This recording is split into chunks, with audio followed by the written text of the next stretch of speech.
Good morning, church family. Once again, we welcome you in the matchless name of our Lord and Savior, Jesus Christ.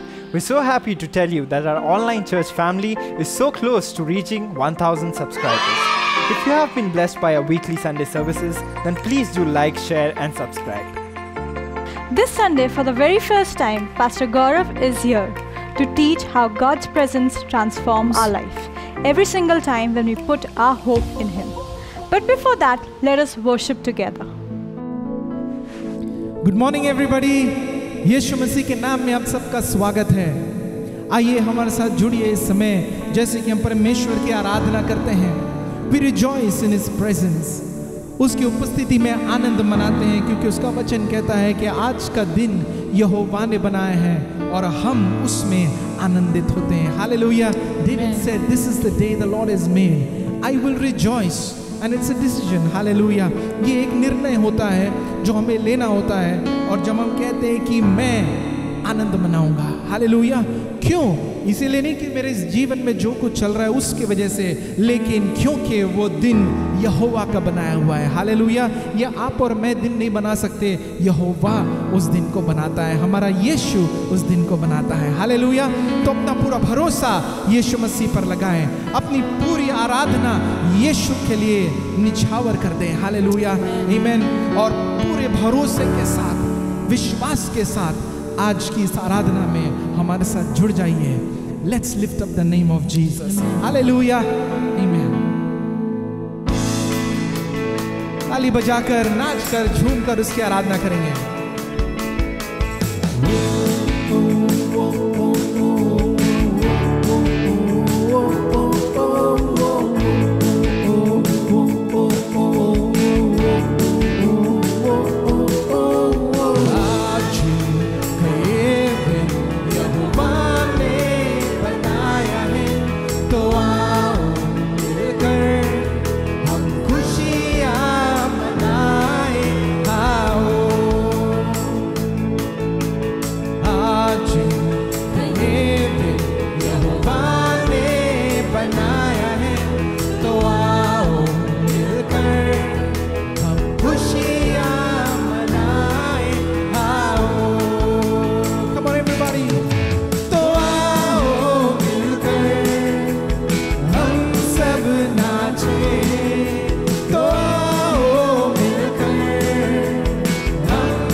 Sing it again.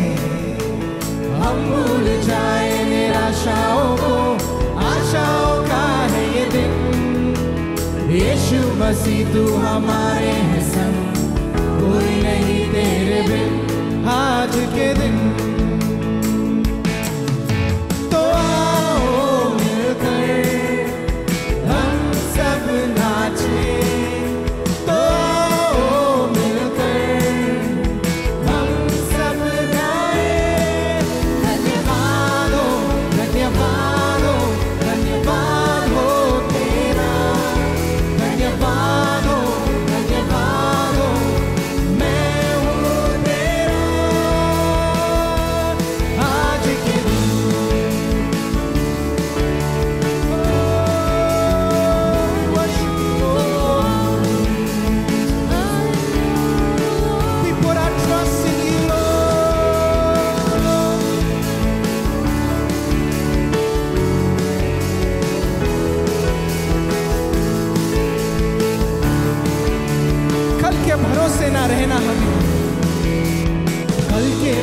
भरोसे ना रहना हमें, तूने दिया नया दिन, विश्वास करके है बढ़ना हमें, कोई नहीं तेरे बिन।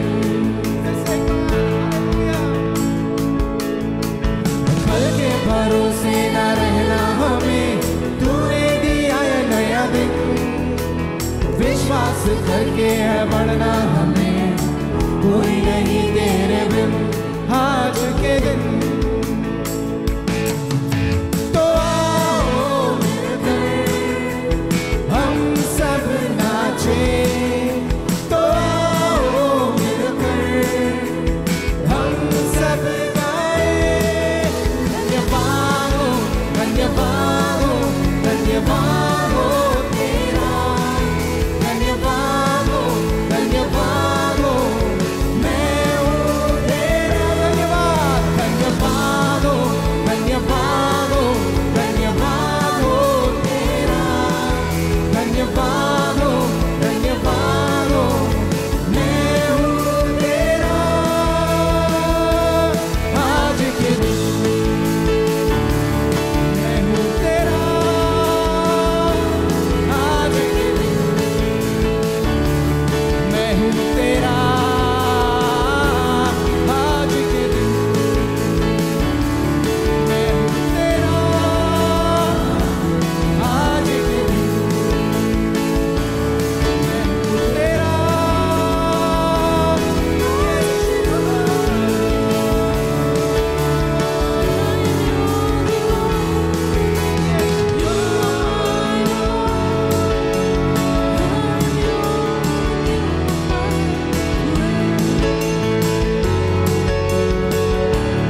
Give thanks to Him.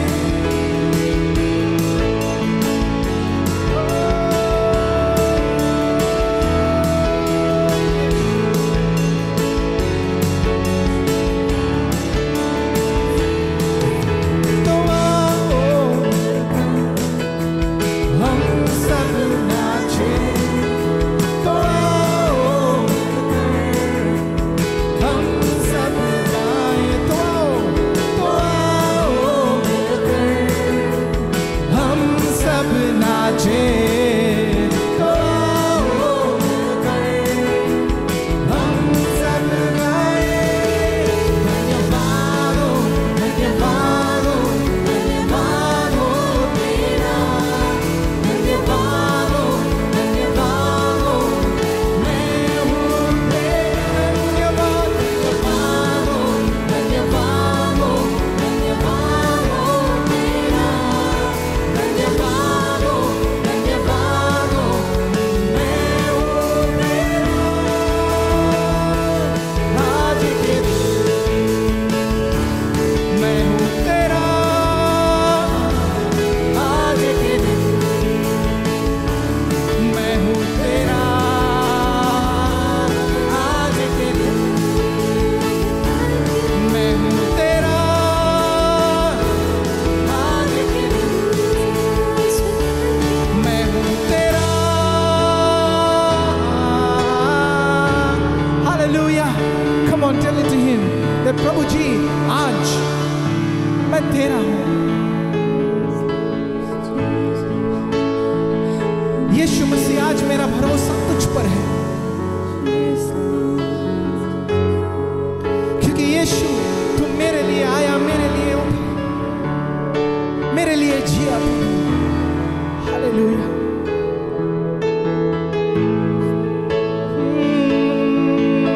मेरा दोस्त है, मेरा दोस्त है Jesus. Thank you, Lord. You laid aside your majesty, Lord. You gave up everything for me. Lord, everything that you did on the cross was for each one of us who are worshiping you right now. हम में से हर एक के लिए प्रभु तूने वो काम किया जो कोई नहीं कर पाया, जो कोई कभी नहीं कर सकता था। And that's why we say that, Lord, we want to worship you with all my heart, forever and ever. That, Lord, I will love you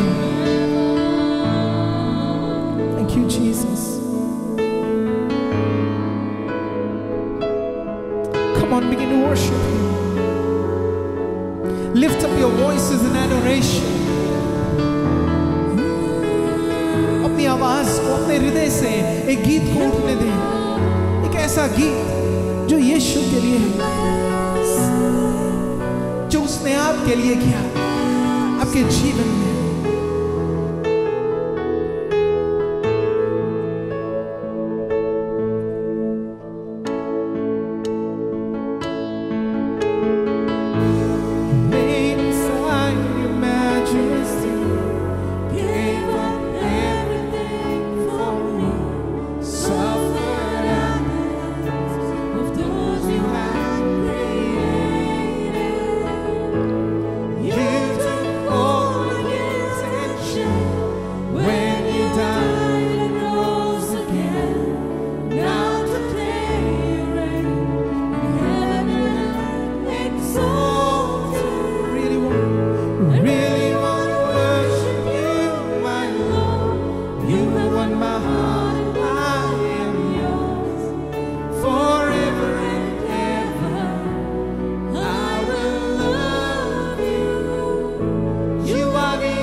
to him, यार है तू मेरा, यार है तू मेरा, यार है तू मेरा, यार है तू मेरा यीशु। मेरे लिए तू आया, मेरे लिए तू जिया, मेरे लिए मरा, तू जी उठा। मेरे लिए तू आया, मेरे लिए तू जिया, मेरे लिए मरा, तू जी उठा। दोस्त है तू मेरा, दोस्त है तू मेरा, दोस्त है तू मेरा यीशु। तू मेरा यार है, यार है तू मेरा, यार है तू मेरा, यार है तू मेरा यीशु। चल चल मैं तुझसे प्यार करता हूँ,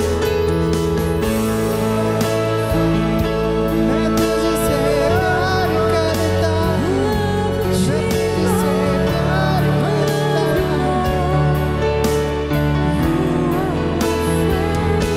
मैं तुझसे प्यार करता हूँ, मैं तुझसे प्यार करता हूँ, मैं तुझसे प्यार करता हूँ यीशु। मैं तुझसे प्यार करता हूँ, मैं तुझसे प्यार करता हूँ, मैं तुझसे प्यार करता हूँ, मैं तुझसे प्यार करता हूँ यीशु। मैं तुझसे यारी रखता हूँ, मैं तुझसे यारी रखता हूँ, मैं तुझसे यारी रखता हूँ यीशु।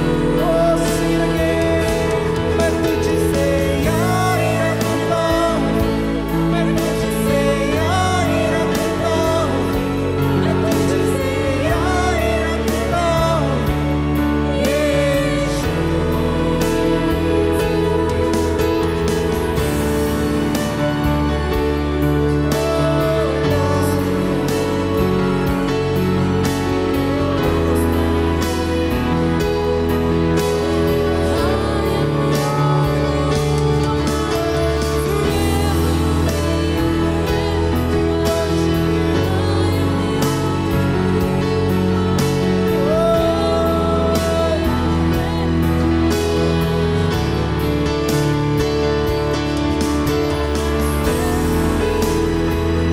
Thank you, Jesus.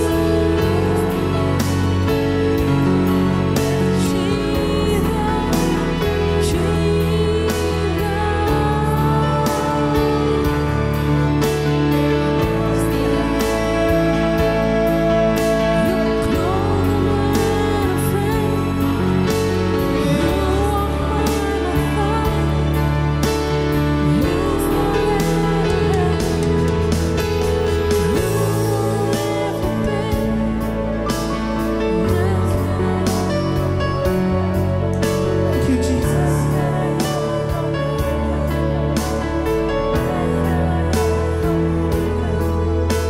He's a friend. Hallelujah. वो प्रभु परमेश्वर जो सबसे महान है, उसने कहा मैं तुम्हें दोस्त पुकारता हूँ। I call you as my friends.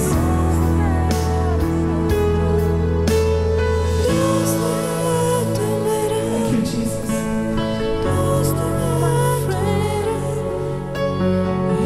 दोस्ती निभाना जानता है, यारी निभाना जानता है। The Lord of Lords, the King of Kings, He comes and He befriends us.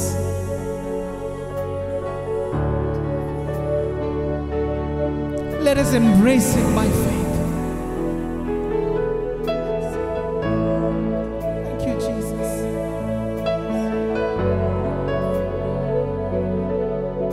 We pray that, Lord, today faith would arise, Lord.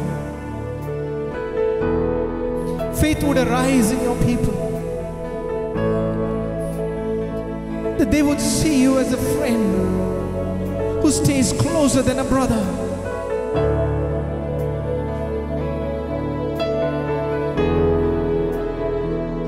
Thank you, Jesus.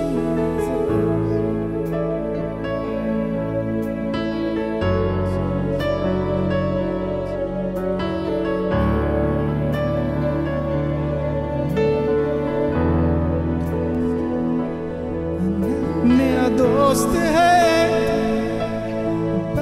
मेरा दोस्त है तू, मेरा दोस्त है तू, यीशु।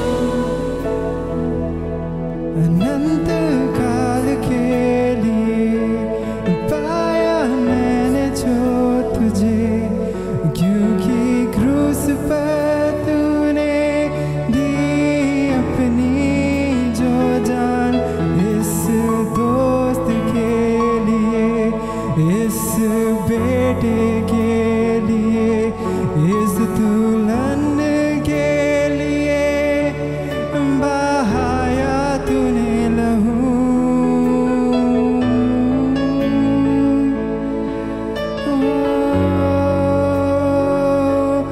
बहाया तेरा लहू।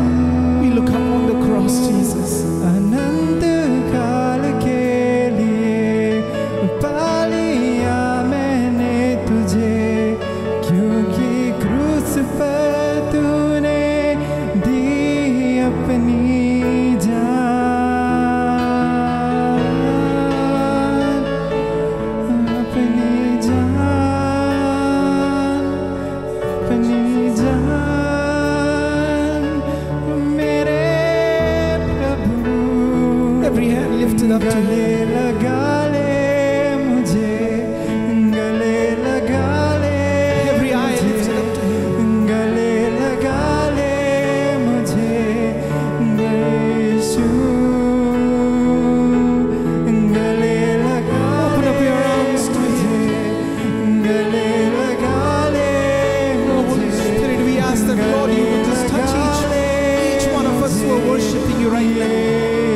Wherever we are, touch us, Lord. गले लगा ले मुझे, गले लगा ले मुझे, गले लगा ले मुझे, यीशु। गले लगा ले मुझे, गले लगा ले मुझे, गले लगा ले मुझे, मेरे यीशु। He wants to love you today.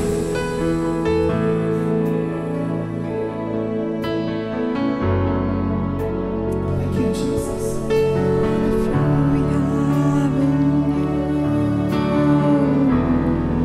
Such an awesome God, such a holy God, the one who's enthroned above, bends down, comes here and touches us.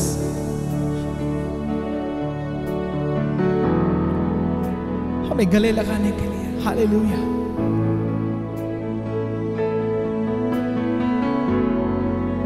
Thank you, Jesus.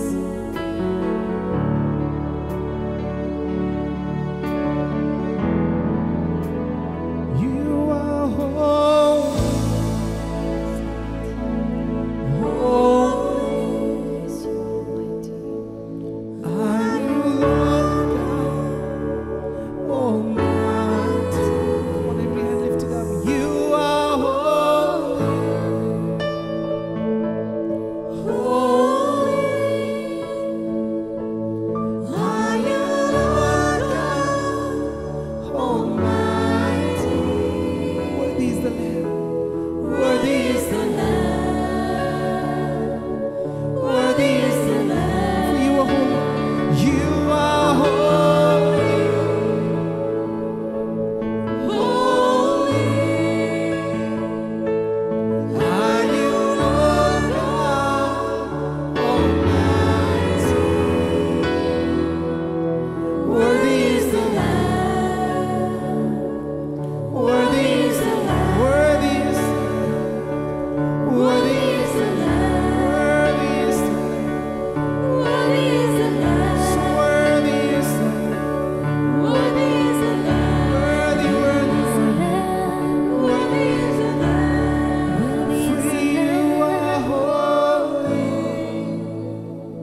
2 Corinthians 9:7 में लिखा है, Each one must give as he has decided in his heart, not reluctantly or under compulsion, for God loves a cheerful giver.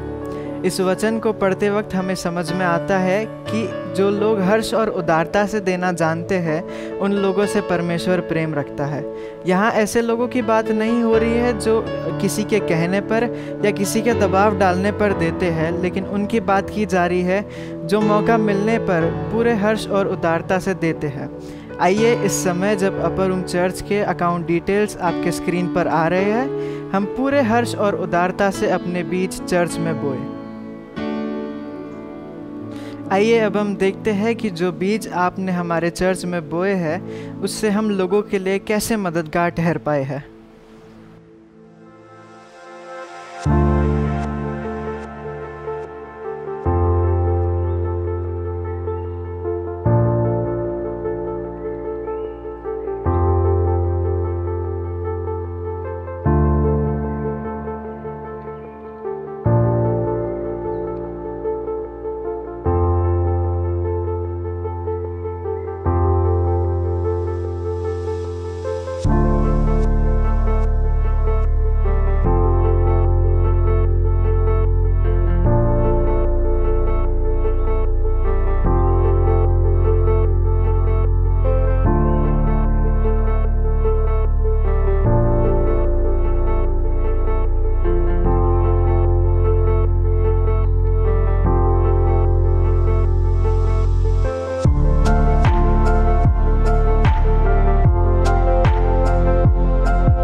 Thank you, Upper Room Church. These thank yous, these smiles, and these kisses are for you. And you can see the smiles on the faces of children, the adults, men and women. They are so thankful when they see the food packet that comes to their houses, their hands. The smiles that comes upon their faces, like, it's matchless. So all these smiles are for you. Thank you. We also want to say thank you for all the sponsoring love. Consistently you are pouring into Jesus Kitchen and our ministry. This month, the month of August, was an amazing month for the church and Jesus Kitchen.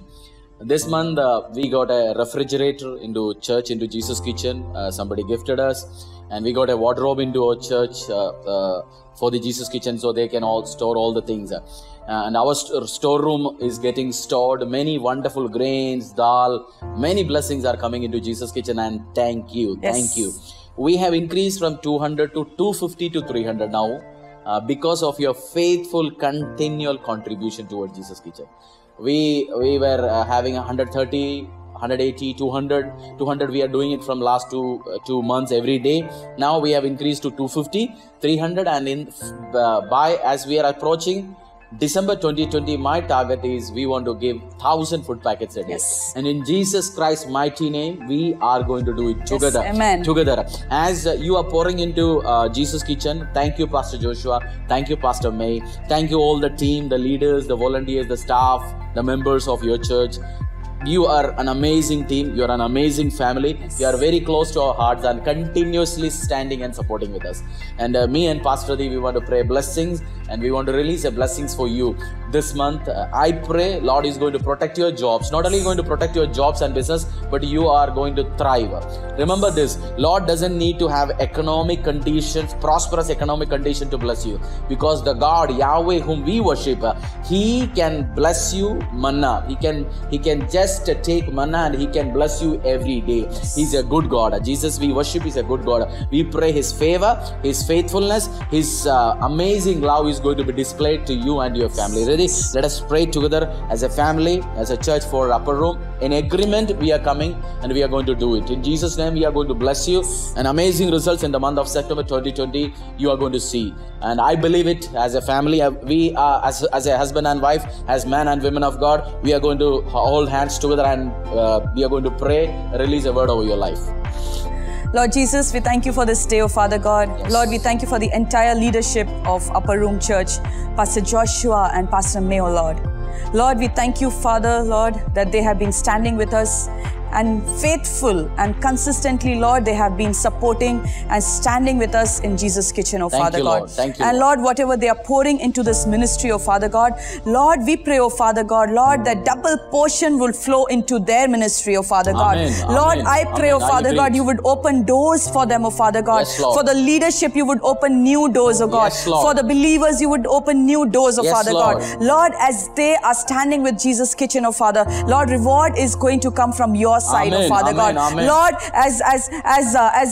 as they have been with us, oh Father God, Lord, I pray there would be abundance in their storehouses, oh Father Amen. God. In their Amen. kitchen, there would be abundance. Amen. In their treasures, there would be abundance. Amen. In their finances, there would be abundance. I agree. In their relationship, oh God, there would be abundance of love. Amen. There would be I abundance agree. of peace in Amen. their house, oh Father God. Yes, Lord, Lord. as your word says, blessed is he who stands with the poor, oh Father God. Lord, as they are standing with the needy and they are feeding the poor, oh Father God, Lord, blessing is going to come from your Amen. side, oh Father Amen. God. Amen. Lord, and when your blessing comes, Lord, your blessing does not have any sorrows attached to it, oh Father Amen. God. And Lord, I pray, oh Father God, the blessings that you are going to pour out into their lives, oh Father God, there would be no sorrows. Hallelujah. There would be no confusions in it, oh Hallelujah. Father God. Lord, I pray, open new doors for them. Hallelujah. Open new doors for them. Open new doors for them, oh Father God. Lord, we thank you, oh God, and the entire leadership, oh Father God, I commit them into your awesome hands, oh Father God. Lord, we thank you and we glorify your name. In Jesus' name we pray. Amen, amen, amen.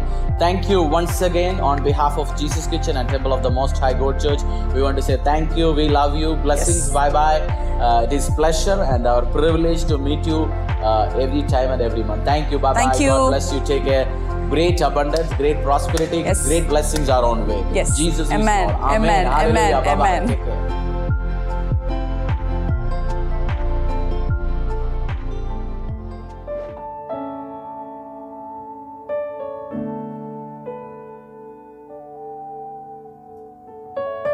जय मसीह की। मेरा नाम गुरजीत सिंह है। My story of hope में आज मैं अपनी गवाही को आपके साथ बांटना चाहता हूँ कि किस प्रकार परमेश्वर ने मेरे डरों पर मुझे जयवंत किया।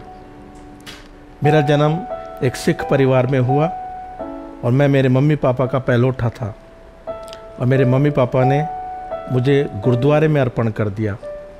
मेरा पूरा एजुकेशन, मेरी पढ़ाई सब कुछ गुरुद्वारे के अनुसार हुई और एज ए ग्रंथी और कीर्तन करने के लिए मैं अपने आप को समर्पित कर दिया। जब मैं जवान हुआ, बड़ा हुआ, तब मैं एज अ जॉब करने के लिए, गुरुद्वारे में काम करने के लिए दिल्ली में आ गया और दिल्ली में मैंने प्रभु यीशु मसीह के बारे में सुना और सुसमाचार मेरे पास आया। तो सुसमाचार इस प्रकार कहता है कि परमेश्वर मुझसे प्यार करता है। ये बात बहुत ही अद्भुत थी मेरे लिए, क्योंकि मैंने परमेश्वर के बारे में जितना सुना और सीखा है वो है कि वो न्याय करेगा। मैंने सीखा है कि परमेश्वर सब कुछ संभालता है, लेकिन मैंने ये कभी नहीं सुना कि परमेश्वर मुझसे प्यार करता है। इस बात को सुनने के बाद मेरे अंदर इच्छा हुई कि मैं इस परमेश्वर को जानूं जो मुझसे प्यार करता है। और उसको जानने के लिए जब मैंने प्रयत्न किया तब मुझे पता चला कि वो यीशु मेरे लिए क्रूस पर मर गया। और जब उसको क्रूस पर चढ़ाया गया तब यीशु ने कुछ शब्दों को कहा। यीशु ने कहा कि पिता इन्हें क्षमा कर, क्योंकि ये नहीं जानते ये क्या करते हैं। और ये शब्द मेरे लिए बहुत ही अद्भुत थे, क्योंकि इतने कष्ट में, इतनी तकलीफ में कोई व्यक्ति ये कैसे कह सकता है कि इन्हें क्षमा कर दो, ये दोष इन पर ना लगाओ। ये सारी बातें मुझे और ज़्यादा इच्छुक करने लगी कि मैं यीशु के बारे में जानूं। और मैं चर्च में गया। मैं जानना चाहता था कि यीशु मुझसे प्यार क्यों करता है। मैं जानना चाहता था वो शांति को जो यीशु के अंदर क्रूस पर भी थी, कि वो कहता है कि इन्हें क्षमा कर दो। लेकिन जब मैं ये सब जानने के लिए इच्छुक हो रहा था, मैं निर्णय ले रहा था, उस वक्त बहुत सारे डर मेरे जीवन में आने लगे।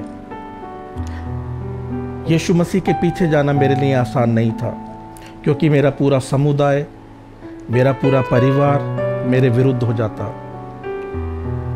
जब इन बातों के सोच और विचार में मैं था और ये डर मुझे सता रहे थे, तब एक दिन मैं चर्च में गया और चर्च की दीवार पर एक वाक्य लिखा था, मत डर क्योंकि मैं तेरे साथ हूँ। और वो वाक्य जैसे ही मेरे जीवन में आया और उसने ऐसा हिट किया कि मत डर मैं तेरे साथ हूँ, और ऐसा लगा कि सारे डर एकदम से मुझसे दूर चले गए और मैं यीशु को जानने के लिए और इच्छुक होता चला गया। और तब पास्टर लोग आए, उन्होंने मेरे लिए प्रार्थना की, और जब वो लोग मेरे लिए प्रार्थना कर रहे थे तो ऐसा लगा कि सब कुछ बदल चुका है। अब मेरा मन यीशु को और जानने के लिए इच्छुक होता था। मैं गुरुद्वारे में रहना नहीं चाहता था। मैं चाहता था कि यीशु के बारे में सीखूं, मैं उस यीशु के बारे में जानूं जो मुझसे प्यार करता है। लेकिन निर्णय लेना इतना आसान नहीं था। एक समय आया और परमेश्वर का वो वाक्य, वो वचन मुझे सामर्थ्य देता गया, और मैं निर्णय पर पहुंचा कि मुझे उस यीशु के बारे में और जानना है जो मुझसे प्यार करता है। उसके लिए मैंने गुरुद्वारे में बात की और मैंने गुरुद्वारा छोड़कर मैं चर्च में आ गया और मैं उस यीशु के बारे में जानने लगा। लेकिन ये डर छोड़े जाने का, वो डर सताए जाने का आज भी कहीं ना कहीं मुझे मेरे जीवन में काम कर रहे थे। और जब मैं यीशु के में विश्वास करके चर्च में आ गया तब वो बातें सच होने लगी। मेरे दोस्त, मेरे भाई, सब लोग मेरे खिलाफ होने लगे। वो मुझे बोलने लगे कि तुमने ये क्या किया, तुमने अपने धर्म को क्यों बदल दिया, हमारा इतिहास इतना बड़ा है और तुम उस इतिहास के साथ क्यों धोखा कर रहे हो। लेकिन मुझे कुछ फर्क नहीं पड़ता। क्यों? क्योंकि मैं जानना चाहता हूँ उस परमेश्वर को जो मुझसे प्यार करता है। मैं जानना चाहता हूँ उस परमेश्वर के बारे में जिसको मेरी परवाह है। इन बातों के सोच में और मैं जब जी रहा था तब परमेश्वर का वो वचन हर दिन मुझे सामर्थ्य दे रहा था। जब लोगों ने कहा, मेरी बेइज्जती की, तब वो वचन कहता था मत डर क्योंकि मैं तेरे साथ हूँ। प्रलोभन आने लगे, लोग कहने लगे कि ये तुझे मिलेगा अगर तुम वापस आते हो। बड़े बड़े ऑफर्स मेरे लिए आने लगे। मेरे फ्यूचर को और ब्राइटनेस के साथ दिखाना शुरू कर दिया। लेकिन उस वक्त मुझे वो कुछ भी नहीं चाहिए, मुझे सिर्फ यीशु चाहिए।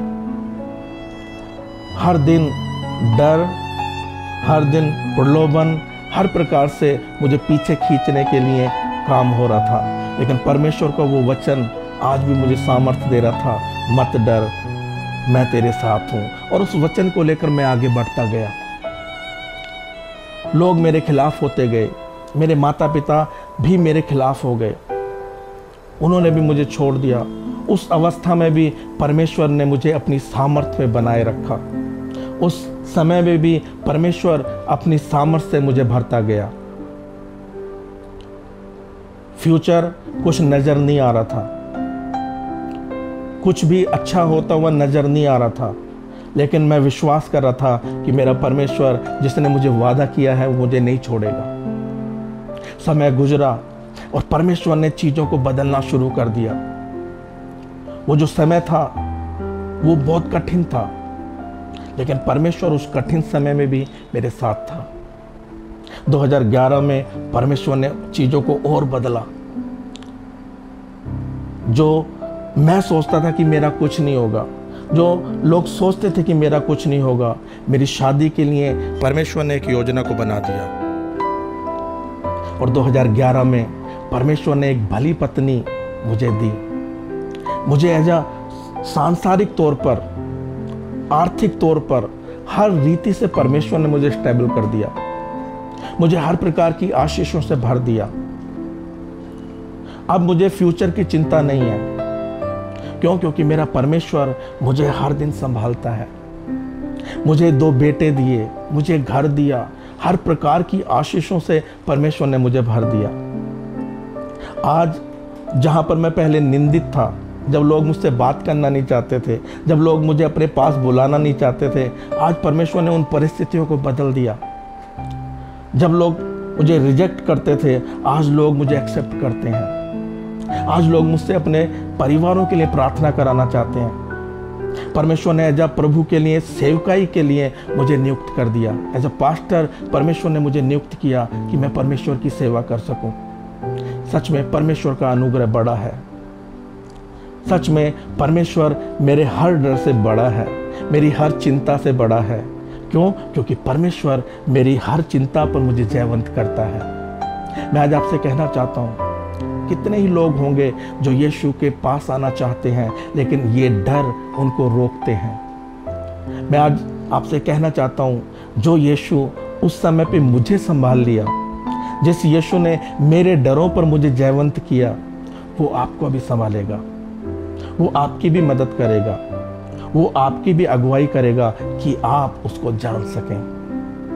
अपने डर से लड़िए इस वचन के द्वारा कि परमेश्वर आपके साथ है, और निश्चय परमेश्वर आपको आपके हर डर पर, आपकी हर एक चिंता पर आपको जयवंत बना देगा। परमेश्वर आपको इस गवाही से आशीषित करे।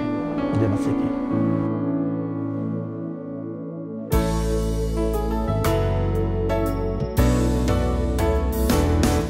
Lord, make me an instrument of worship. I lift up my hands in your name. Lord, make me an instrument of worship. I lift up my hands in your name. I'll sing you a love song of worship. I lift up my hands in your name. I'll sing you a love song of worship. I lift up my hands in your name. Sing it one more time. I'll sing you a love song of worship. I lift up my hands in your name. I'll sing you a love song of worship. I lift up my hands in your name. For we are a symphony. We are a symphony of worship. We lift up our hands in your name. For we are a symphony of worship. We lift up our hands in your name. तेरी स्तुति करूंगा, ओ प्यारे मसीहा, हाथ अपने उठाकर सदा तेरी स्तुति करूंगा। ओ प्यारे मसीहा, हाथ अपने उठाकर सदा तेरी मंडली में यीशु, तेरी आत्मा में मैं गाता रहूंगा सदा। तेरी मंडली में यीशु, तेरी आत्मा में मैं गाता रहूंगा सदा। तेरी स्तुति करूंगा। ओ प्यारे मसीहा, हाथ अपने उठाकर सदा तेरी स्तुति करूंगा। ओ प्यारे मसीहा, हाथ अपने उठाकर सदा तेरी मंडली में यीशु, तेरी आत्मा में मैं गाता रहूंगा सदा। तेरी मंडली में यीशु, तेरी आत्मा में मैं गाता रहूंगा सदा। मैं गाता रहूंगा सदा।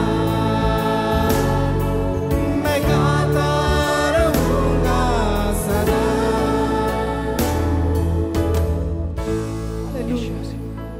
Praise Lord. परमेश्वर में आप सबको सलाम। मैं धन्यवाद करता हूँ परमेश्वर का, जो हम सब से बहुत प्यार करता है। उसने हम सबको बनाया है, और इसलिए बनाया है ताकि हम उसकी भली इच्छा को अपनी ज़िंदगी में देखने वाले हो सकें। मैं विश्वास करता हूँ कि आज का वचन आपकी ज़िंदगी में उन्नति को लेके आएगा, आशीष को लेके आएगा। मैं परमेश्वर से प्रार्थना करने लगा और पूछने लगा कि परमेश्वर, लोगों की ज़िंदगी में क्या ज़रूरी है, क्या ज़रूरी है, हम जो हमें करना है अपनी ज़िंदगी में क्या ज़रूरी है। और जब मैं प्रार्थना करने लगा तो परमेश्वर मुझे एक वचन की ओर ले गया, और मैं चाहता हूँ कि अगर आपके पास अपनी बाइबल है तो प्लीज़ आप निकाल सकते हैं मत्ती की किताब और उसका 6ठा अध्याय और उसके 31 से हम लोग पढ़ेंगे। मत्ती 6:31 से हम लोग पढ़ेंगे। ध्यान से सुनिएगा क्या लिखा है यहाँ पर।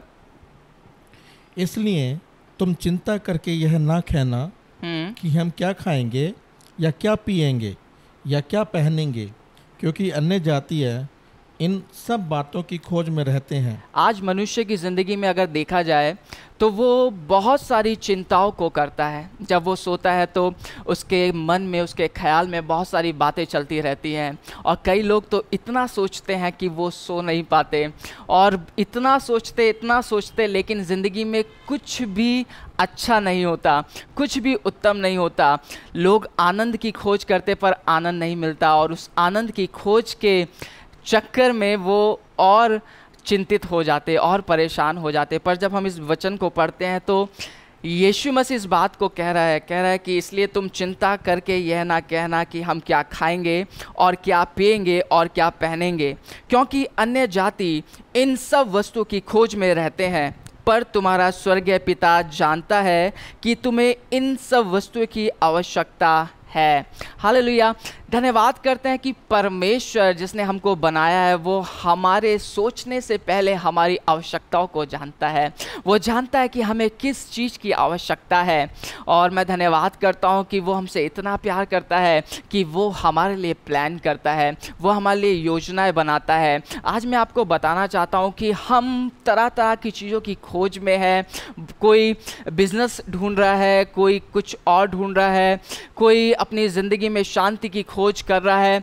पर फिर भी जब हम लोगों से बात करते, लोगों से मिलते, तो एक बात कॉमन दिखाई देती कि लोगों की ज़िंदगी में इतना ढूंढने के बाद भी वो आनंद, वो शांति नहीं है, वो तसल्ली नहीं है। और मैं परमेश्वर से प्रार्थना करने लगा, पूछने लगा कि परमेश्वर ऐसा क्या है जो हमारे दिल को आनंद से भर देता है, जो हमारे हृदय को शांति से भर देता है। और इसका जो जवाब है वो आपको नेक्स्ट वर्स में मिलता है। 33 वर्स को हम पढ़ेंगे। इसलिए पहले तुम परमेश्वर के राज्य और उसके धर्म की खोज करो, तो ये सब वस्तुएं भी तुम्हें मिल जाएंगी। हालेलुया। जब हम सब कुछ खोजते तब हमें कुछ नहीं मिलता, लेकिन जब हम परमेश्वर की प्रेजेंस को खोजते हैं तो सब वस्तुएं हमें यूं ही मिल जाती है।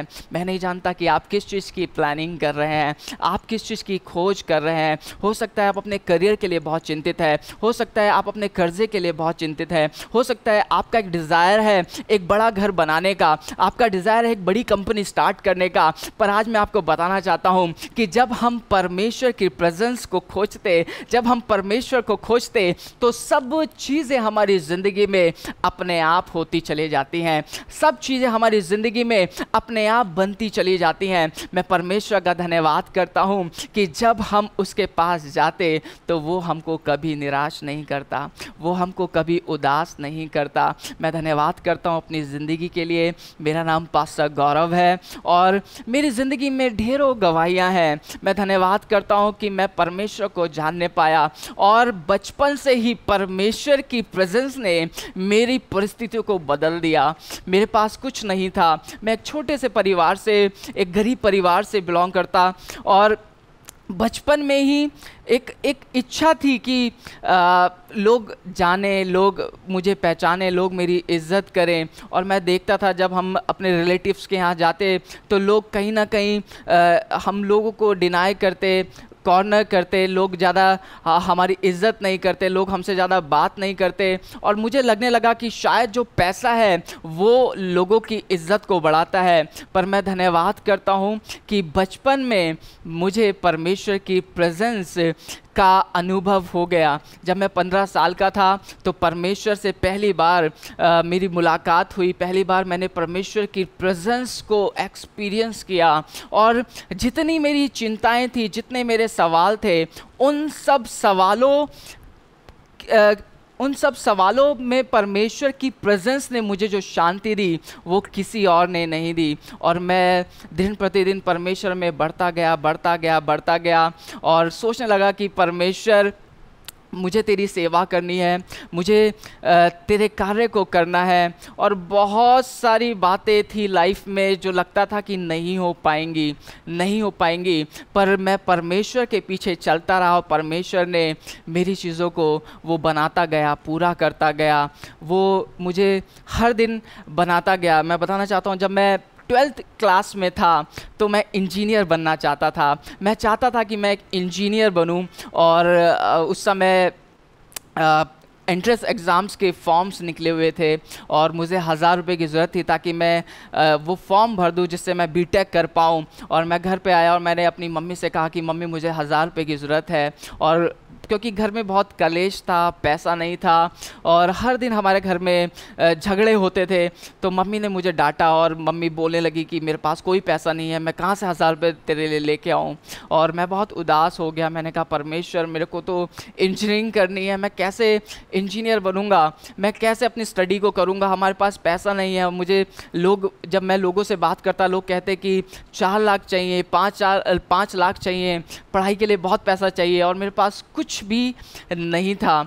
और लेकिन उस समय मैंने परमेश्वर की उपस्थिति में बैठना स्टार्ट किया, मैंने फिर से परमेश्वर से बातें करना स्टार्ट किया, और मैं धन्यवाद करता हूँ कि परमेश्वर ने मेरे लिए मार्गों को खोला, परमेश्वर ने मेरे लिए मार्गों को खोला। मैंने जब 12th कर लिया, मेरे सब दोस्तों ने उस फॉर्म को भर चुके थे, वो एग्ज़ाम के लिए तैयारी कर रहे थे, पर मेरा कोई एग्ज़ाम का कोई प्रिपरेशन नहीं था क्योंकि मैंने कोई फॉर्म फिल नहीं किया था। पर मैं धन्यवाद करता हूँ परमेश्वर का कि आज मैं एक सॉफ्टवेयर इंजीनियर हूँ। परमेश्वर ने मुझे बहुत सारी जगहों पर इस्तेमाल किया। मैंने बहुत सारी ऑर्गेनाइजेशंस के लिए सॉफ्टवेयर्स को बनाया, एप्लीकेशंस को बनाया, और मैं सारा आदर, सारी महिमा परमेश्वर को देता हूँ। और मैं जब परमेश्वर में बढ़ने लगा, मैं देखने लगा कि परमेश्वर की उपस्थिति कितनी अच्छी है, तो मेरे मन में एक डिज़ायर आने लगी कि मैं परमेश्वर की सेवा करूँगा, मैं एक पास्टर बनूँगा। लेकिन क्योंकि घर में बचपन से ही मैंने बहुत सारी आर्थिक समस्याओं को देखा था, तो मेरे मम्मी पापा नहीं चाहते थे कि मैं पास्टर बनूं, क्योंकि उनको लगता था कि अगर ये पास्टर बन जाएगा तो ये जॉब नहीं कर पाएगा, ये नौकरी नहीं कर पाएगा, और अगर ये नौकरी नहीं करेगा तो हमारी आर्थिक समस्याएं कभी ख़त्म नहीं होंगी और हम उसी में स्ट्रगल करते रहेंगे। और एक दिन एक पास्टर मेरे घर पर आए और बोलने लगे कि हम इसको ट्रेनिंग में भेजना चाहते हैं, और मेरे मम्मी पापा ने दोनों ने मना कर दिया। उस दिन मैं अंदर ही अंदर बहुत टूट गया और मुझे लगा कि परमेश्वर, मैं तेरी सेवा को तो करना चाहता हूँ, पर मैं कैसे करूँ, मैं क्या करूँ। पर मैं धन्यवाद करता हूँ कि परमेश्वर हमारे दिल की डिज़ायर्स को जानता है और उसने मुझे अपनी सेवा के लिए खड़ा किया। 2015 में परमेश्वर ने मुझसे बातें की और हमने एक छोटी सी जगह पर आराधना करना स्टार्ट किया। 10 लोग, 20 लोग, 30 लोग, 40, 50, 60, इस तरह से 100 लोग इकट्ठे होने लगे, अन्य जातियाँ आने लगी और ढेरों काम होने लगे वहाँ पर। लोग बीमारियों को लेके आते, चंगे होके जाते। और मुझे याद है एक मिरेकल हुआ वहाँ पर। एक आंटी थी जो बेड पर थी और चल नहीं पा रही थी, और उनका परिवार ये इंतज़ार कर रहा था कि कब ये मर जाएं और कब हम इनसे छुटकारा पाएँ। और वहाँ पर वो आई, उनकी मदर आई, हम लोगों ने प्रार्थना करा, परमेश्वर ने उनको चंगा किया। ढेरों गवाहियाँ मैंने उस जगह से देखा। और फिर परमेश्वर ने 2017 में गाज़ियाबाद में कलीसिया को स्टार्ट करा। मैं धन्यवाद कर रहा हूँ आज उन सब बातों के लिए, क्योंकि परमेश्वर की प्रेजेंस ही है जो हमारी ज़िंदगी में आनंद को लेके आती है, आनंद को लेके आती है।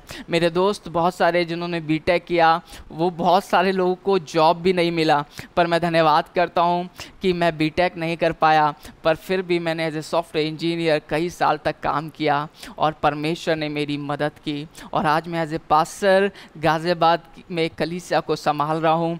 परमेश्वर बहुत सारे जवानों को वहाँ पर तैयार कर रहा है। मैं सारा आदर, सारी महिमा परमेश्वर को देता हूँ। पर आज मैं आपको बताना चाहता हूँ कि परमेश्वर की प्रेजेंस सब कुछ बदल सकती है। यहाँ पर जब हम देखते हैं कि किसी भी बात की तुम चिंता ना करना, आज आपकी ज़िंदगी में अगर कोई भी चिंता है तो मैं बताना चाहता हूँ, मैंने सिर्फ एक काम किया कि मैंने परमेश्वर को खोजा, मैं परमेश्वर को ढूंढता रहा, मैं परमेश्वर के कार्य को करता रहा, और परमेश्वर जो कि हमारे लिए ईमानदार है वो सारे कार्यों को मेरे लिए करता रहा। मैं धन्यवाद करता हूँ। एक जगह और आपको ले जाना चाहता हूँ, मैं ले जाना चाहता हूँ आपको यूहन्ना की किताब और उसका 11वां अध्याय और उसकी 17वीं आयत को हम पढ़ेंगे। यूहन्ना 11:17।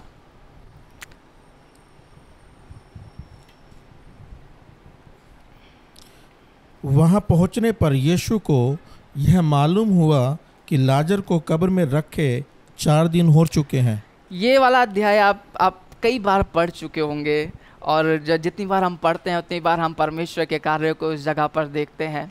यहाँ पर यीशु मसीह आया और लाजर मर गया है। 4 दिन लाजर को मरे हुए हो गए हैं, और मार्था दौड़ती हुई जाती है और यीशु से बात करती है। हम सुनेंगे यीशु से वो क्या बात करती हैं। बैतनिया यरूशलेम के समीप कोई 2 मील की दूरी पर था। बहुत से यहूदी मार्था और मरियम के पास उनके भाई की मृत्यु पर शांति देने के लिए आए थे। जब मार्था ने यीशु के आने का समाचार सुना तो उससे भेंट करने को गई, परंतु मरियम घर में बैठी रही। मार्था ने यीशु से कहा, हे प्रभु, यदि तू यहाँ होता तो मेरा भाई ना मरता। हालेलुया। जब मैं इस बात को पढ़ने लगा तो एक बात यहाँ पे मार्था कह रही है कि हे प्रभु, अगर तू यहाँ पर होता तो मेरा भाई कभी नहीं मरता। और आज मैं आपको बताना चाहता हूँ, जहाँ पर प्रभु है वहाँ पर कुछ भी खराब नहीं होता। अगर यीशु वहाँ पर होता तो मेरा भाई कभी नहीं मरता। ये जो लेडी है ये जानती है कि जहाँ पर यीशु होता है वहाँ पर असंभव कार्य भी संभव हो जाते हैं। जहाँ पर यीशु होता है वहाँ पर परिस्थितियाँ बदल जाती हैं। जिस ज़िंदगी में यीशु आ जाता है, यीशु की उपस्थिति आ जाती है, वहाँ पर चीज़ें बदल जाती हैं। इसलिए इस बात को कह रही है कि अगर यीशु तू होता तो वो कभी नहीं मरता। मैं नहीं जानता कि आप कहाँ पर स्ट्रगल कर रहे हैं, आप कहाँ पर परेशान हैं, आपको कौन सी प्रॉब्लम सता रही है, कौन सी चिंता सता रही है, आपके घर में कौन सा कलेश है, कौन सा आपका केस चल रहा है कोर्ट में जो अभी तक ख़त्म नहीं हुआ। पर मैं बताना चाहता हूँ, अगर यीशु आपके साथ है तो लाजर नहीं मर सकता। अगर यीशु आपके बीच में है, आप उसकी प्रेजेंस में हैं, तो परिस्थितियाँ बदल जाएंगी। और आगे जब हम पढ़ते हैं हम वो देखते भी हैं, यीशु आया, 4 दिन का मुर्दा जिंदा हो जाता है। हालेलुया। 4 दिन का मुर्दा जिंदा हो जाता है। इसी रीति से हम एक जगह और देखते हैं, जब 5000 लोग यीशु मसीह के पीछे चल रहे थे तो यीशु कहता है कि इनको खाने के लिए दो। और वहाँ पर क्या होता है, वहाँ पर सिर्फ 5 रोटी और 2 मछली होती है। पर जहाँ पर यीशु है वहाँ पर सब कुछ संभव है। वचन बताता है यीशु धन्यवाद के साथ उन रोटियों को तोड़ता है और 5000 लोग पेट भर रोटी को खाते और उसके बाद भी 12 टुकड़े बच जाते। परमेश्वर की प्रेजेंस सब कुछ बदल देती है। यीशु मसीह की प्रेजेंस सब कुछ बदल देती है। एक जगह और आपको ले जाना चाहता हूँ, मैं ले जाना चाहता हूँ लूका की किताब को हम पढ़ेंगे और उसका 19वां अध्याय उसकी पहली वर्ष से हम देखेंगे। यहाँ पर कुछ लिखा है, लूका 19:1। वह यरीहो में प्रवेश करके जा रहा था। वहाँ जक्कई नामक एक मनुष्य था, हाँ। जो चुंगी लेने वालों का सरदार था और धनी था। वह यीशु को देखना चाहता था कि वह कौन है, हालेलुया। परंतु भीड़ के कारण देख ना सकता था क्योंकि वह नाटा था। तब उसको देखने के लिए वह आगे दौड़कर एक गूलर के पेड़ पर चढ़ गया, क्योंकि यीशु उसी मार्ग से जाने वाला था। जब यीशु उस जगह पहुंचा तो ऊपर दृष्टि करके उससे कहा, हे जक्कई, झट उतारा, क्योंकि आज मुझे तेरे घर में रहना अवश्य है। वह तुरंत उतरकर आनंद से उसे अपने घर ले गया। यह देखकर सब लोग कुड़कुड़ा के कहने लगे, वह तो एक पापी मनुष्य के यहाँ जा उतरा है। जक्कई ने खड़े होकर प्रभु से कहा, हे प्रभु, देख, मैं अपनी आधी संपत्ति कंगालों को देता हूँ, और यदि किसी का कुछ भी अन्याय करके ले लिया है तो उसे चौगुना फेर देता हूँ। तब यीशु ने उससे कहा, आज इस घर में उद्धार आया है, इसलिए कि यह भी अब्राहम का एक पुत्र है, क्योंकि मनुष्य का पुत्र खोए हुओं को ढूंढने और उनका उद्धार करने आया है। Praise Lord, hallelujah. आप इस वचन को कई बार पढ़ चुके हैं, आपने सुना भी होगा। जब हम यहाँ पर देखते हैं, इसको पढ़ते हैं, तो हमें दिखाई देता है कि जक्कई यीशु मसीह को ढूंढना चाह रहा, देखना चाह रहा है, और यीशु मसीह के पीछे भीड़ थी, बहुत बड़ी भीड़ थी, लेकिन क्योंकि वो यीशु मसीह को देखना चाहता था, इसलिए वो एक गुलर के पेड़ पे चढ़ गया, और चढ़कर वो यीशु को निहारने लगा, यीशु को देखने लगा, यीशु को देखना चाहता था, इसलिए वो बहुत स्ट्रगल कर रहा, कोशिश कर रहा। पर मैं धन्यवाद करना चाहता हूँ कि जब उसने यीशु को देखने की चाहत रखी, तो यीशु ने भी उसको नाम बुलाकर पुकार लिया। यही होता है, जब हम पहला कदम यीशु की ओर बढ़ाते हैं ना, तो मेरा यीशु कभी भी अपने कदम को पीछे नहीं हटाता है। वो भागकर हमको गले से लगा लेता है और हमारी डिज़ायर को पूरा करता है। ये जक्कई बहुत फेमस था, क्योंकि पैसा तो उसके पास बहुत था, पर ये ईमानदार नहीं था। लोग बहुत तरह की बातें इसके बारे में करते थे, कुछ लोग नेगेटिव बोलते थे, कुछ लोग इससे बहुत परेशान थे, क्योंकि अन्याय करके पैसे को लेता था, लोगों को परेशान करता था, कुछ लोग तरह तरह की बातें बोलते थे। पर जब यीशु मसीह की प्रेजेंस इसकी ज़िंदगी में आई और यीशु मसीह की उपस्थिति इसकी ज़िंदगी में आई, तो यीशु ने इसको कुछ काउंसल नहीं किया, यीशु ने इसको कुछ समझाया नहीं, पर क्या हुआ, ये उठकर कुछ कहने लगा। आइए हम पढ़ेंगे एक बार फिर इस बात को, हम देखेंगे 8 वर्स को हम पढ़ेंगे। क्या कह रहा है जक्कई यहाँ पर? जक्कई ने खड़े होकर प्रभु से कहा, हाँ, हे प्रभु, देख, मैं अपनी आधी संपत्ति कंगालों को देता हूँ। और जब मैं इसे देखने लगा तो मैं परमेश्वर की आत्मा से भर गया। क्योंकि मैंने देखा कि एक व्यक्ति जो कई साल से पैसे को कमा रहा है, कई साल से उसको पता है कि इस पैसे की वैल्यू है, और इस पैसे के लोगों को धोखा दे रहा है, इस पैसे के लिए लोगों को मार रहा है, इस पैसे के लिए वो सब कुछ कर रहा है जो उसको नहीं करना है, और इसकी ज़िंदगी में उस पैसे की वैल्यू है, पर परमेश्वर की प्रेजेंस ने इसकी ज़िंदगी को बदल दिया। यीशु ने उसकी काउंसलिंग नहीं की, पर ये जैसे ही यीशु की प्रेजेंस में आया तो खड़ा होकर क्या कहने लगा, मैं अपनी आधी संपत्ति कंगालों को देता हूं। आगे क्या कहता है? और यदि किसी का कुछ भी अन्याय करके ले लिया है तो उसे चौगुना फेर देता हूं। कई लोग मेरे पास आते, वो कहते, पास्टर, हम बहुत समय से किसी पाप में गिरे हुए हैं, हम कोशिश तो करते लेकिन कैसे निकले, हम कोशिश तो करते लेकिन उस पाप से हम निकल नहीं पाते, हम क्षमा मांगते लेकिन फिर 3 दिन बाद 4 दिन बाद हम वो पाप कर बैठते, और अब तो मन करता है कि हम प्रार्थना ना करें, अब तो मन करता है कि अब चर्च जाना भी बेकार है, क्योंकि हम उस पाप से निकल नहीं पा रहे। पर जब हम इस चैप्टर को पढ़ते हैं तो एक बात समझ में आती है कि उसकी प्रेजेंस हमें पाप से निकाल लेती है। ओ, हमें प्रार्थना करने की जरूरत नहीं पड़ती, लेकिन जब हम परमेश्वर की प्रेजेंस में आते हैं तो अपने आप हम पाप का डिनाय करने लगते हैं, हम पाप से दूर हो जाते हैं और हम परमेश्वर की प्रेजेंस में आगे चलने लगते हैं। मैं बताना चाहता हूं कि अगर आप पाप की ओर देखते रहेंगे तो कभी आप पाप से दूर नहीं हो सकते, पर अगर आप यीशु की प्रेजेंस को ढूंढेंगे, अगर आप परमेश्वर के खोजी हो जाएंगे, तो वो पाप आप पर प्रभुताई नहीं कर पाएगा, वो पाप आप पर बलवंत नहीं हो पाएगा, वरन आप पाप को हरा देंगे। मैं परमेश्वर का धन्यवाद करता हूँ जक्कई के लिए, जो खड़े होकर ये ऐलान करने लगा कि मुझ में एक बदलाव आया है। उस प्रेजेंस ने जक्कई को पूर्ण रीति से बदल दिया। और आगे इसकी 10th वर्स मुझे बहुत प्यारी लगती है। आगे लिखा है, क्योंकि मनुष्य का पुत्र खोए हुओं को ढूंढने और उनका उद्धार करने आया है। जब मैं ये पढ़ने लगा तो मैं कहने लगा, प्रभु, जक्कई ढूंढ रहा था यीशु को, यीशु जक्कई को नहीं ढूंढ रहा था। पर वचन बताता है लास्ट में, क्योंकि मनुष्य का पुत्र खोए हुए को ढूंढने आया है। कई बार हमें लगता है कि शायद हमको ढूंढना है, हमको खोजना है, हमको प्रार्थना करना है, हमको प्रेजेंस की खोज करनी है, हमको टाइम स्पेंड करना है। पर मैं बताना चाहता हूँ कि जितना आप सोचते हैं उससे ज़्यादा मेरा यीशु सोचता है आपसे बात करने को। मेरा यीशु उतावला है आपको बाहों में लेने के लिए, आपको तसल्ली देने के लिए, आपके रोगों को चंगा करने के लिए। हमसे ज़्यादा यीशु चाहता है कि वो आपकी ज़िंदगी को बदल दे। हालेलुया। इसलिए तो जो कोई यीशु मसीह के पास आता है उसकी ज़िंदगी बदल जाती है, उसकी ज़िंदगी बदल जाती है। ढेरों जगह परमेश्वर के हम इन बातों को पढ़ सकते हैं। एक जगह और आपको ले जाना चाहता हूँ, यूहन्ना की किताब और उसका 8वां अध्याय हम देखेंगे। यूहन्ना 8।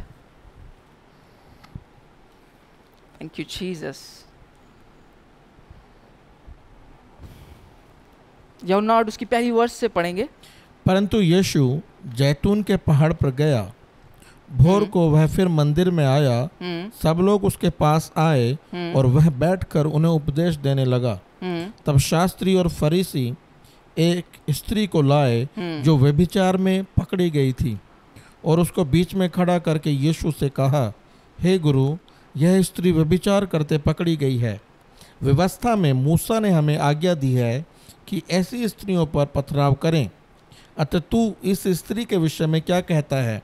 उन्होंने उसको परखने के लिए यह बात कही ताकि उस पर दोष लगाने के लिए कोई बात पाएं। परंतु यीशु झुककर उंगली से भूमि पर लिखने लगा। जब वे उससे पूछते ही रहे तो उसने सीधे होकर उनसे कहा, तुम में जो निष्पाप हो वही पहले उसको पत्थर मारे। और फिर झुककर भूमि पर उंगली से लिखने लगा। परंतु वे यह सुनकर बड़ों से लेकर छोटों तक एक एक करके निकल गए और यीशु अकेला रह गया और स्त्री वहीं बीच में खड़ी रह गई। यीशु ने सीधे होकर उससे कहा, हे नारी, वे कहाँ गए? क्या किसी ने तुझ पर दंड की आज्ञा ना दी? उसने कहा, हे प्रभु, किसी ने नहीं।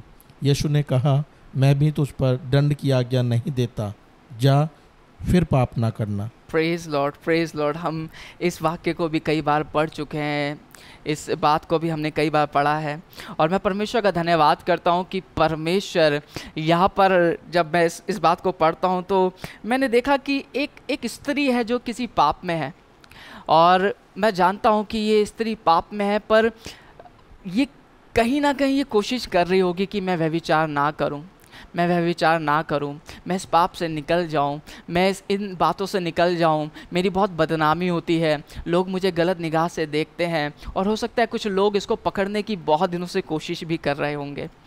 पर मैं धन्यवाद करता हूं कि परमेश्वर की योजना का कि लोग इसको पकड़ लेते हैं और पकड़ने के बाद इसको परमेश्वर की प्रेजेंस में लेके आ जाते हैं।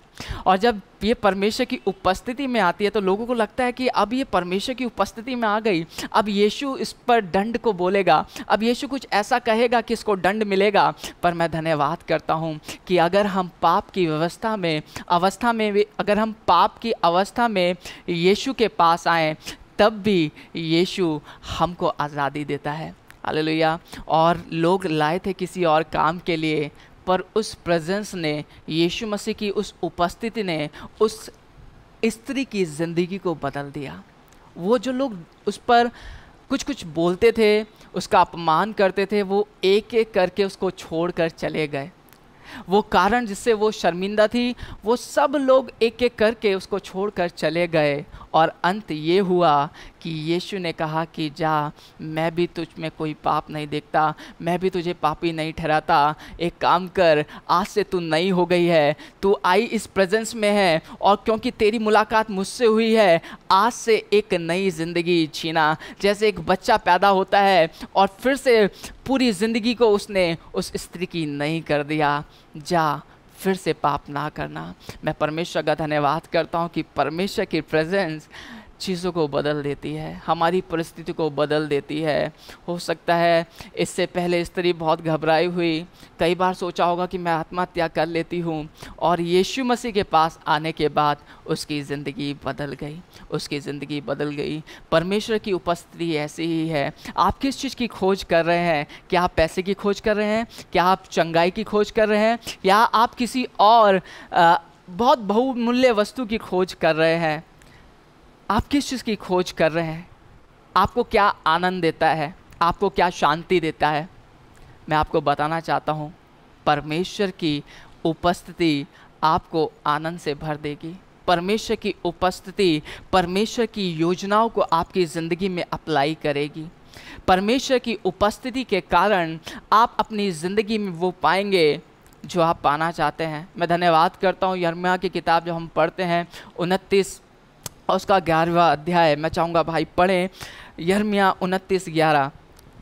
और आप कई बार पढ़ चुके हैं इस बात को। यिर्मयाह 29:11, अगर आपके पास बाइबल है आप निकाल कर ज़रूर से इस वर्स को पढ़ें।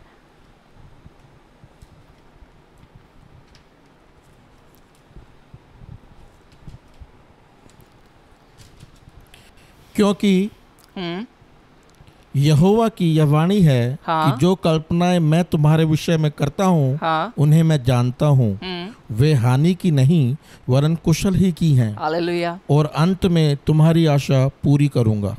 मैं जब छोटा था और परेशानियों को देख रहा था तो शैतान हर बार मुझे नेगेटिव करता था। मैं चीज़ों को देखता और शैतान मुझसे कहता कि तू कभी अपनी ज़िंदगी में कुछ नहीं कर पाएगा, तू कभी इन प्रॉब्लम से बाहर नहीं निकल पाएगा। देख तेरे ऊपर अब दिन पर दिन कर्जा आ जाएगा, तेरे ज़िंदगी में प्रॉब्लम आएगी। और शैतान हमेशा झूठ बोलकर हमें परेशान करता है। पर जब हम परमेश्वर की उपस्थिति में जाते हैं, जब हम परमेश्वर की उपस्थिति की खोज करते हैं, तब हम उसकी योजनाओं को सुनते हैं, तब हम उसके हृदय को सुनते हैं, और उसका हृदय हमारे लाभ के लिए धड़कता है, हमारी हानि के लिए नहीं। वो कहता कुछ, वो हमारी हानि नहीं चाहता, पर वो हमारे लिए लाभ को चाहता है। वो चाहता है कि आप उन्नति करें, वो चाहता है कि आप एक अच्छा बिजनेस करें, वो चाहता है कि आप इस कर्जे से जल्दी निकल जाएं, क्योंकि उसकी योजनाएं हमारे लिए लाभ की हैं, हानि की नहीं है। आज मैं आपको मौका देना चाहता हूं, अगर आप किसी भी परेशानी में हैं और बहुत सारी चीज़ों को खोज रहे हैं, तो आज मैं आपको बताना चाहता हूं कि पूर्ण हृदय से यीशु मसीह को खोजें, पूर्ण हृदय से परमेश्वर को, जो सच्चा परमेश्वर है, उसको खोजें। और परमेश्वर आपको किसी भी चीज़ में परेशान होने नहीं देगा, वो आपकी सारी ज़रूरतों को पूरा करेगा। एक लास्ट वर्स के साथ एक लास्ट जगह और आपको ले जाना चाहता हूँ। निकालेंगे भजन 34 और 10। ये मेरी फेवरेट वर्स है। जब भी इसको मैं पढ़ता, मैं परमेश्वर का धन्यवाद करता और फिर नए जोश में मैं भर जाता। क्या लिखा है यहाँ पर? जवान सिंहों को तो घटी होती, जवान सिंहों को तो घटी होती है। वो लोग जो टैलेंटेड हैं, जिनके अंदर स्किल्स हैं, जिनके अंदर बहुत खूबियाँ हैं, उनको कई बार घटी हो जाती है और वे भूखे भी रह जाते हैं। जवान सिंह भूखे भी रह जाते हैं, परंतु यहोवा के खोजियों को किसी भली वस्तु की घटी ना होगी। किसी भली वस्तु की घटी नहीं होगी। जो यहोवा के खोजी हैं, जो परमेश्वर की प्रेजेंस को खोजते हैं, उनको किसी चीज़ की घटी नहीं होगी। आइए हम अपनी आंखों को बंद करके परमेश्वर से प्रार्थना करें। अगर आप किसी भी चीज़ में परेशान हैं, आज मैं आपको बताना चाहता हूँ, परमेश्वर की प्रेजेंस को खोजें और वो आपकी ज़िंदगी को बदल देगी। आइए हम प्रार्थना करें। धन्यवाद करता हूँ परमेश्वर इस समय, इस वचन के लिए, इस बात के लिए खुदावन, कि तू हमारी आवश्यकताओं को जानता है, तू हमारी चिंता को जानता है, तू हमारी परेशानियों को जानता है। पिता परमेश्वर, मैं धन्यवाद करता हूँ तेरे वादे के लिए। तेरा वादा कहता है, पहले धर्म और राज की खोज करो तो तुम्हें ये सब वस्तुएं यूं ही मिल जाएगी। मैं धन्यवाद करता हूँ पिता, जितने लोग इस समय परमेश्वर तुझे पुकार रहे हैं, उनकी ज़िंदगी में परमेश्वर ऐसी घड़ी तेरी प्रेजेंस आने पाए। ओ परमेश्वर, जितने लोग कहते हैं कि मैं तेरी प्रेजेंस का खोजी हूँगा परमेश्वर, मैं तुझे ढूंढूंगा खुदावन, होने दे परमेश्वर परमेश्वर ये लोग अपनी ज़िंदगी में एक बदलाव को देखे। जैसे जक्कई की ज़िंदगी बदल गई, जैसे उस पापनी स्त्री की ज़िंदगी बदल गई, परमेश्वर इन लोगों की ज़िंदगी इसी घड़ी बदल जाए। मैं यीशु मसीह के नाम से परमेश्वर एक बदलाव की घोषणा करता हूँ पिता। मैं एक एक के लिए तेरी आशीष को खोलता हूँ यीशु मसीह के नाम से, आमीन। परमेश्वर आप सबको आशीष दे। We hope that you've been blessed by our Sunday service. If you have any prayer requests, testimonies, or just need counseling, then our contact details are on your screen. If you would like to be a financial partner or sow seed, then our account details are also on your screen. Till next time, stay blessed and stay safe. Bye.